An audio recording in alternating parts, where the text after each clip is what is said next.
Merci, merci de nous rejoindre un jour qui est aussi important pour nous, puisque Amerivox fête ses 5 ans. Donc, vous voyez tous les petits drapeaux qu'on s'est mis, tous. 5 ans que tous les mois, on a le plaisir de recevoir des orateurs qui viennent partager leurs expériences pour que vous puissiez aussi les interpréter. Et 5 années que ce rêve qui a commencé avec alors les tout premiers qui sont là aujourd'hui, c'est Danielé et Mélisse, hein, et qui continuent d'exister avec tous les autres Amerivoxeurs comme Daniel, Natalia ou moi-même, et Patricia aussi qui nous rejoindra un peu plus tard. Donc aujourd'hui, forcément, on a voulu vous parler cuisine parce qu'on voulait un gros gâteau d'anniversaire pour souffler nos bougies. Et pour commencer, on a invité un chef cuisine qui se, qui se connecte d'ailleurs depuis sa propre cuisine, comme vous pouvez le voir. Et il a à peine 30 ans et il a déjà son propre restaurant, ce que l'on trouve quand même assez fantastique. Nicolas, euh, moi je t'ai toujours connu passionné par la cuisine et c'est vrai que c'est à peu près tout ton parcours, qui, tu nous en reparleras un peu plus tard, mais qui a toujours tourné autour de la gastronomie. Plus tard, j'ai aussi découvert que la cuisine et l'art culinaire japonais t'avaient beaucoup intéressé. Dans ta biographie, tu nous parles également d'un courant moderniste culinaire que je connais peu. J'espère que tu en parleras un peu dans ta présentation et sinon on pourra éventuellement en reparler après. Mais je pense que le mieux, c'est encore de te laisser eh bien, nous présenter ton parcours et ce que tu fais et ce qui te passionne en matière de cuisine. Donc voilà, je te laisse la parole. Et si tu as le moins de problèmes pour le partage de présentation, on est là. Ok. Je vais partager toute la petite présentation. N'hésitez pas à me dire s'il y a des soucis sur le micro. Ouais, c'est bon, tout à toi. Donc merci pour la présentation.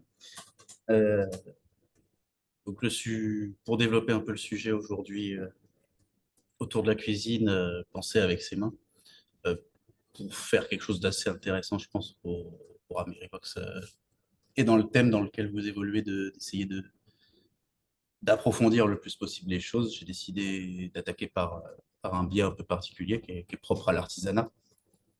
Et pour ça, je vais aussi me servir soit un peu de la biographie du parcours ou que ce soit de la mienne.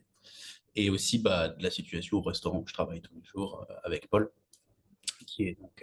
c'est lui qui a acheté le lieu, moi je suis son associé. Euh, comme comme on a les mêmes inspirations, les mêmes volontés, on va dire, ça aide pas mal pour travailler ensemble et pour pouvoir présenter le propos d'aujourd'hui. Euh, donc pour commencer, comme a dit Nathalie, ça fait à peu près 10 ans que je cuisine, toujours été passionné par ça. Euh, voilà, j'ai pu travailler aussi bien dans des restaurants gastronomiques que des choses plus accessibles, plus bistronomiques, à Paris, souvent, quasiment toujours. Donc toute cette petite expérience, ça a pu nous amener à rendre ce qu'on sait faire aujourd'hui avec Paul chez Soé, à Paris. Et donc pour tout de suite embrayer, voilà à quoi ça ressemble. Sur la photo dont vous êtes juste devant le restaurant, ça a une devanture de petit resto de quartier tout à fait commun. On est ouvert depuis un an à peu près maintenant. Et ce qui va servir à développer un peu le propos de la présentation d'aujourd'hui, euh, c'est qu'on a une orientation très locavore, que des produits frais, que des produits bruts, en majorité des produits de paysans quand même. Et ce qui est intéressant, c'est avec cette qualité et avec cette approche au niveau de nos valeurs, au niveau de comment on aime travailler, ben, on arrive à développer que ce soit des menus qui vont de 26 euros à 71 euros, ce qui sur Paris est assez large. Et c'est toujours une question, le porte-monnaie, c'est toujours une question d'accessibilité, mais voilà, c'est 26 à 71, c'est pas mal pour Paris. Euh, c'est relativement accessible 26, ça devient vraiment plus pour des restos gastronomiques, 71 euros, c'est vraiment pas pour tous les jours. Euh, donc voilà, pour la présentation un petit peu du lieu. Euh, qu'on peut ajouter là-dessus un petit peu en plus, c'est que la cuisine, c'est un artisanat avant tout. C'est particulier la situation des artisans. C'est un rapport un peu étrange entre les réflexions, les aspirations artistiques, euh, quelque chose, une création qui est très matérielle, qui a vraiment des buts assez précis, peu importe l'artisanat dans lequel on produit. Et, et donc voilà, à peu près on est. Mais c'est toujours un peu très ancré dans une certaine matérialité, dans un certain réel. Et c'est sur ça qu'on va développer aujourd'hui. Euh, donc voilà. Pour à peu près avoir décrit chez nous, on a une inspiration très asiatique, qu'elle vienne de Paul ou de moi. Lui, il a voyagé partout en Thaïlande, Corée, Laos, Vietnam. Il a travaillé là-bas, il a déjà ouvert un restaurant là-bas. Donc, c'est des grosses inspirations qu'on a qui nous sont restées. Moi, j'adore le Japon notamment, j'aime bien sûr aussi l'Asie ou toutes les cultures culinaires du monde en soi, mais on a très particulier pour le Japon. Et bah, donc, le défi aussi, c'est un petit peu d'accorder ça, je dirais, à nos valeurs au sens large, sur la proximité, sur l'impact, sur à qui on achète les produits qu'on va travailler ici.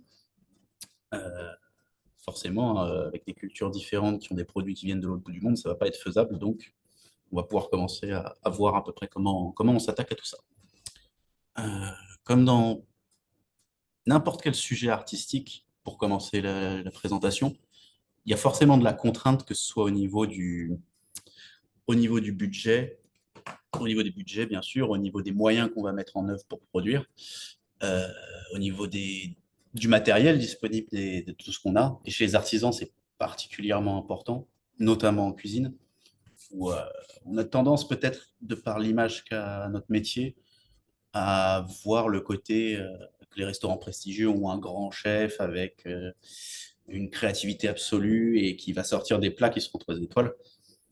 Il faut comprendre que ça, c'est une organisation du travail et que c'est que nous sommes dans un monde où ce qui va définir le 3 étoiles, c'est plus les moyens employés à faire quelque chose, par exemple, que, euh, que la génialité d'un esprit à un moment donné. Bien sûr, il faut organiser tout ça. Et ça, c'est fort de la part des chefs étoilés ou des chefs très renommés dans le monde de la gastronomie.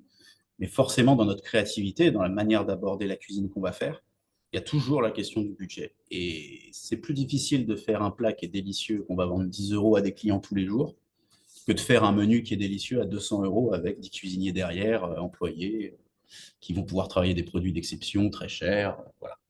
Donc nous, tout le défi ici, comme vous l'avez vu, c'est de réussir à maintenir des prix relativement abordables, parce qu'on a cette volonté que ce soit quand même un endroit où on puisse aller. C'est aussi en fonction de l'argent qu'on a, parce que j'ai pas forcément, moi et Paul, on n'a pas forcément des fortunes à mettre dans un restaurant. On manque de matériel, on manque d'investissement parfois. On ne peut pas se payer certains produits. Et ça joue énormément dans toute la création et dans toute la créativité que vont avoir les artisans. Tout ça, ça va être des contraintes de temps et des contraintes de moyens, tout simplement. On est deux en cuisine, trois avec Paul qui aide au jour le jour un petit peu. Et forcément, ce qu'on va rendre dans l'assiette, ça va dépendre de tous ces sujets-là. Et donc ça, faut bien, dans la tête de n'importe quel artisan, faut que ce soit vraiment, faut que ce soit vraiment présent à chaque instant de la réflexion et à chaque instant du processus de création de ce qu'on fait. Euh, je n'ai pas précisé, mais si vous voulez, dans la petite présentation, j'ai écrit des choses à côté de photos de jolis plats qu'on a fait. C'est plus pour moi que pour vous. Notamment pour terminer, moi j'avais cette anecdote pour dériver un peu de la cuisine aussi. Il y a une sculpture que j'adore qui est la Porte des Enfers de Rodin. Et en fait, il y a quelque chose qui est assez frappant quand on dépasse juste la beauté et le côté impressionnant de cette porte. Je ne sais pas si vous l'avez déjà vu, mais sinon, je vous invite à aller chercher sur Internet à quoi ça ressemble. C'est une porte en bronze de 3 mètres de haut, massif, qui doit peser à peu près 2 tonnes.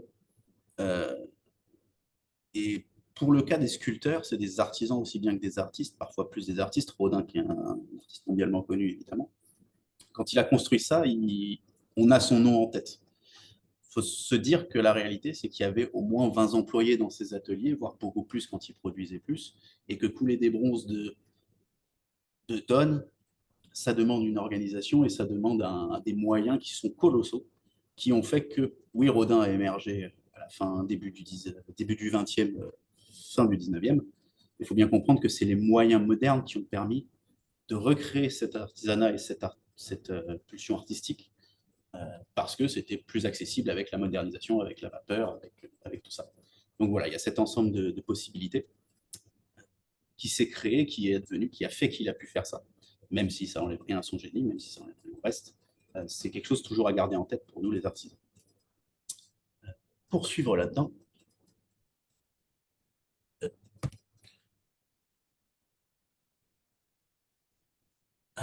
l'idée, quand on réfléchit un petit peu avec ses mains et quand on est face à toutes ces questions matérielles, c'est déjà de dépasser un peu les a priori qu'on va avoir, qui peuvent nous aider énormément. Moi, dans ce restaurant avec Paul, comme on a à cœur de travailler que des produits frais, les plus bruts possibles, de rien gâcher évidemment aussi.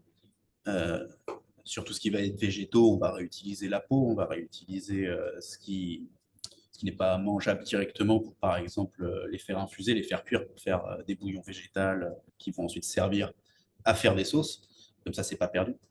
S'il reste quand même des choses après ça, on va s'en servir dans un petit compost qu'on a derrière pour être réutilisé dans les plantes qui décorent l'immeuble, les voisins et le restaurant. Ça, c'est une des premières réflexions qu'on a, côté un peu circulaire comme ça. Et ensuite, il va y avoir toute la partie un petit peu intellectuelle où on va essayer de se débarrasser de tout ce qu'on prend pour acquis et qui ne l'est pas forcément. Typiquement, aujourd'hui, au resto, on ne propose que des menus imposés. C'est-à-dire que si vous venez, vous n'avez pas le choix des plats. Pour la simple et bonne raison que nous, ça limite nos pertes, ça limite le gâchis. Ça permet d'économiser de l'argent, ce qui fait qu'on peut proposer des meilleurs produits à nos clients et qu'on peut être plus attractif. Donc, voilà, c'est des petites réflexions où finalement il a suffi d'y penser et de se dire on va le faire. Qu'au final, les gens accrochent et que ça fonctionne et qu'on ait moins de pertes, moins de gâchis, qu'on puisse se permettre d'acheter des produits de meilleure qualité, plus chers. Enfin, ça, de toute façon, on ne va pas couper sur la qualité, mais ça nous permet de servir à tout le monde des produits quand même un peu meilleurs. Euh, il y a typiquement aussi une autre initiative qu'on a eue. Il y a certains poissons, par exemple, qui sont assez balèzes. En France, on a des truites, par exemple, qui ressemblent à des gros saumons, qui sont élevés à 50 km d'ici, à la Villette. C'est des gros poissons. Et pour le passer entièrement, pour vraiment rien perdre et l'utiliser au maximum, l'idéal, ce serait de le décomposer en deux parties. Je ne sais pas si vous avez déjà vu des poissons comme ça, mais en gros, vous avez le dos et le ventre. Le ventre est plus gras et sera meilleur à cru. Le dos sera plus sympathique, cuit légèrement. C'est typiquement ce qu'on va faire sur un menu qui va se décliner en plusieurs plats. Par exemple, notre menu à 71 euros, il y a 7 plats dedans. On va faire une partie cuite, une partie crue. Et c'est pas grave si le client a deux fois le même poisson. Dans la gastronomie française, ça se fait pas du tout traditionnellement. Nous, on le fait parce que il n'y a pas de perte, c'est meilleur. Ça permet de faire deux plats différents, de rien perdre sur le poisson. Même les arêtes, on peut les utiliser. Par exemple, en ce moment, on fait un bouillon avec les arêtes du poisson pour influencer, pour vraiment rien perdre et pas faire de gâchis sur la matière première qui vaut cher, en plus d'un animal vivant quand même qu'on a tué pour manger. Donc ça fait partie voilà, de toutes les petits... Et pour continuer un peu dans cette idée de dépasser un peu les a priori qu'on peut avoir dans la tête, on va avoir tendance à travailler des produits qui ne sont pas populaires ou qui sont passés de mode. Par exemple, en ce moment, à la carte, on travaille du foie de lotte. C'est un produit qui n'est pas du tout connu, qui n'est pas du tout mis en avant, qui est récupéré dans les criées où il y a les pêcheurs qui viennent déposer leurs poissons. C'est comme du foie gras, mais ça vient de la lotte, la baudroie, un poisson dont souvent on découpe une partie avant d'aller vendre le reste sur les marchés. Et c'est un produit qui est très peu cher, qui est méconnu, qui n'est pas mis en avant, mais qui au fait est très très bon quand il est bien travaillé. C'est typiquement le genre d'initiative où c'est pas un produit entier qu'on travaille, qu'on a acheté entier, mais ça permet de ne pas perdre ce morceau qui va souvent à la poubelle. Ça permet de faire découvrir quelque chose aux gens.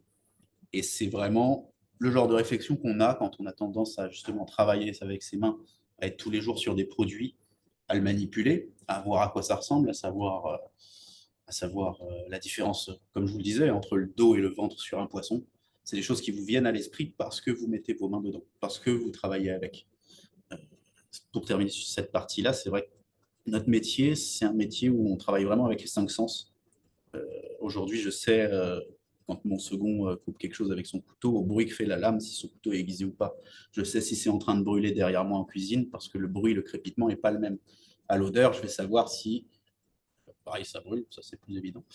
Euh, voilà, il y a plein de petites informations qu'on peut avoir comme ça, parce que c'est un métier forcément très matériel, forcément très manuel, où on peut permettre d'obtenir plein d'informations qu'on n'aurait pas vues au premier tour.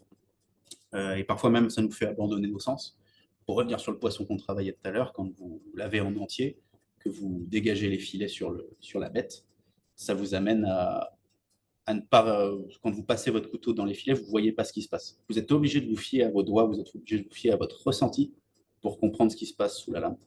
Et ça, c'est quelque chose d'intéressant pour justement développer sa compréhension du monde, pas qu'à travers le regard qui aujourd'hui est monopolisé par tous les instruments qu'on a, que ce soit l'électronique, les tablettes, tous les systèmes qu'on a, mais justement plus se fier à ses mains, plus se fier à ses doigts, plus se fier à son odorat, qui va nous donner tout autant d'informations.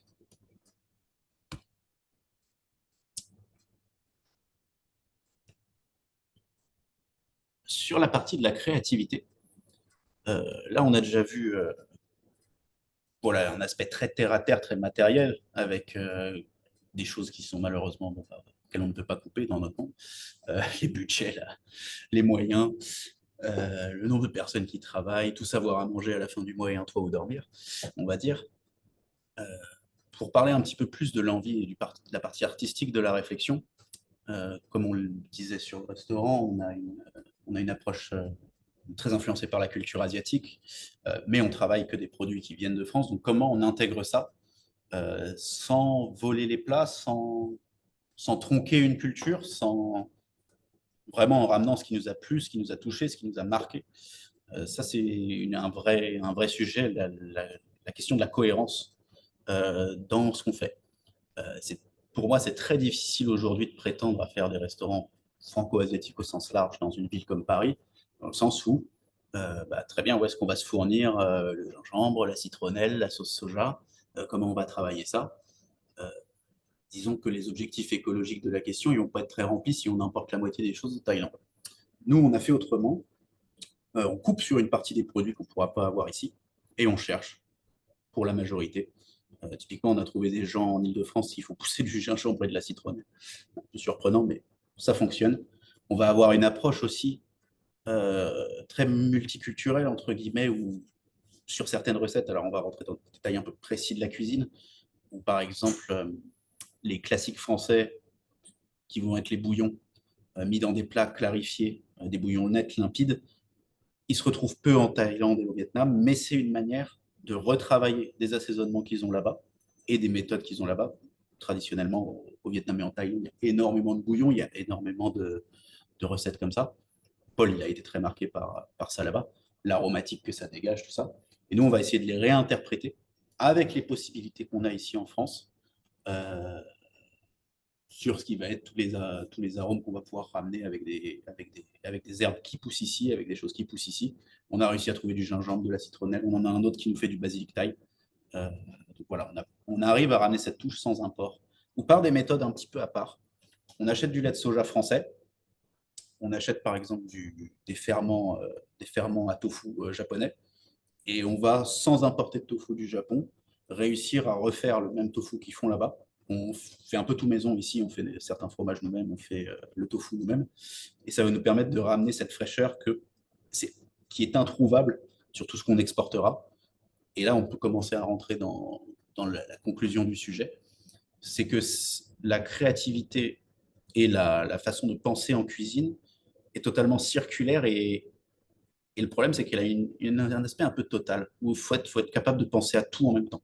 C'est ce qui est prenant et c'est ce qui est fatigant dans notre métier, c'est qu'il faut être capable de tout englober d'un coup.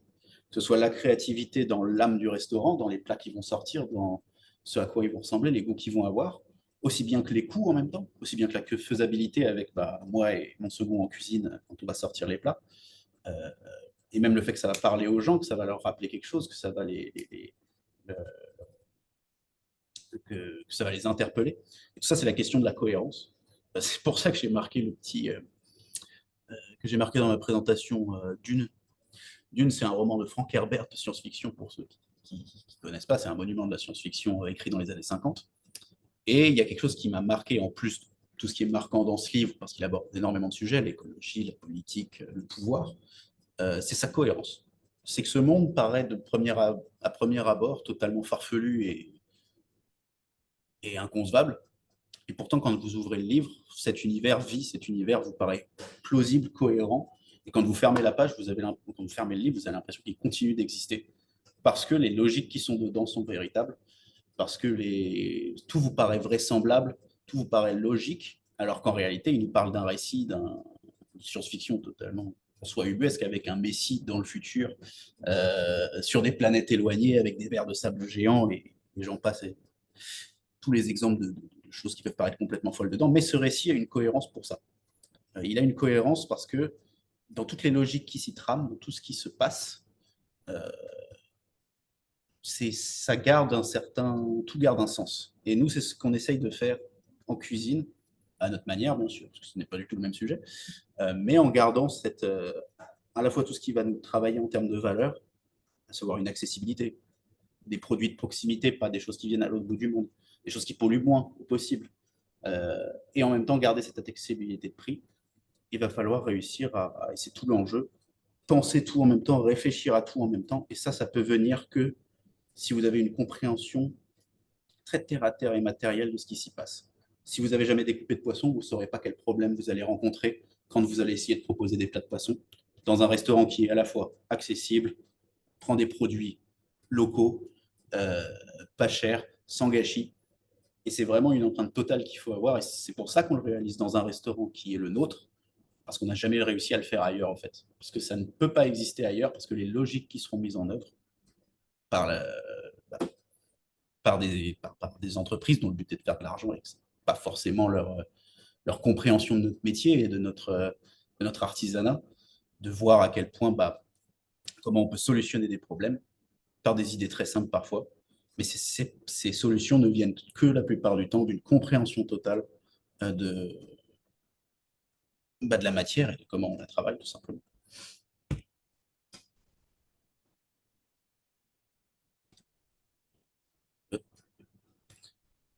Et tout ça, ça va développer à la fin un style et une patte qui va être reconnaissable une fois qu'on aura atteint donc, ce que j'appelle en soi la convergence. C'est un petit peu ce moment où on arrive à tout recentrer, à tout remettre ensemble, que ce soit notre créativité sur ce qui nous influence, ce qui nous touche, ce qui nous donne envie, que ce soit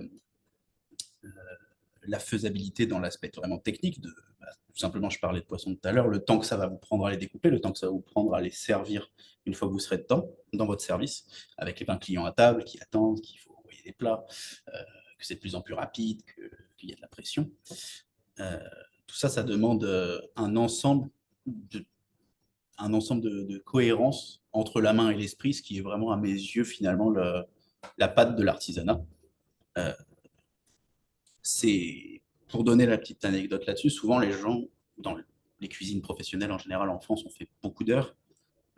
C'est assez commun de faire des 70 heures semaine, 50 heures semaine, déjà monté à 100, 120 heures semaine pour les plus énervés. Euh, il faut comprendre que le plus fatigant, c'est pas le côté physique. C'est pas le fait que je sois debout à découper, éplucher, cuire, soulever des poids qui sont lourds, mettre mes mains dans des poissons morts, des choses comme ça. Le plus dur, c'est dans la tête. Parce que mentalement, vous êtes tout le temps en train de réfléchir à ce qui va venir après. Vous êtes tout le temps en train de tourner en rond. Et ça, c'est propre à notre métier, c'est propre à l'artisanat, qui est la cuisine. C'est que comme c'est que de la matière vivante, qui bouge tout le temps. Cette saison, il y a ces produits-là. Dans 2 semaines, ces produits ne seront plus là. Là, par exemple, en ce moment, il fait plus très chaud à Paris, il n'y a plus de tomates, c'est fini. Il n'y a plus de concombres, ça se termine, c'est les derniers. Il faut déjà penser au plat qui viendra après. Il faut déjà penser à quels produits vont arriver.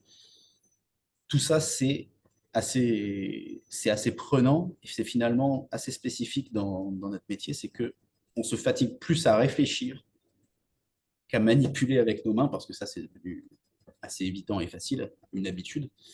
Mais par contre, oui, réfléchir, ça, c'est ce qui prend le plus au final. Et c'est quand vraiment on arrive à cette compréhension totale de ce qu'on fabrique sur tous les enjeux, quand on arrive à cette convergence, qu'on commence vraiment à saturer un petit peu et à, et à devoir, et à devoir vraiment sortir constamment de la réflexion pour réussir à avoir un impact sur toutes les parts de valeur qu'on a, que ce soit le prix, que ce soit la fraîcheur des produits, que ce soit la qualité des plats qu'on sort, que ce soit la cohérence de la créativité qu'on a. Et, et donc voilà, c'est c'est vraiment spécifique, je pense, à notre milieu. C'est, même si ça peut se partager avec certains artisanats, mais c'est toute la difficulté du métier et à la fois toute sa beauté sur ça. Et donc, c'est vraiment une idée, une chose qui finit par venir à force de travail. Pour ce faire, je pense que j'ai à peu près terminé. Si vous avez des questions ou revenir sur des choses en particulier. Nicolas, franchement, merci beaucoup. Et je vais le dire parce que je le pense sincèrement, les photos sont magnifiques.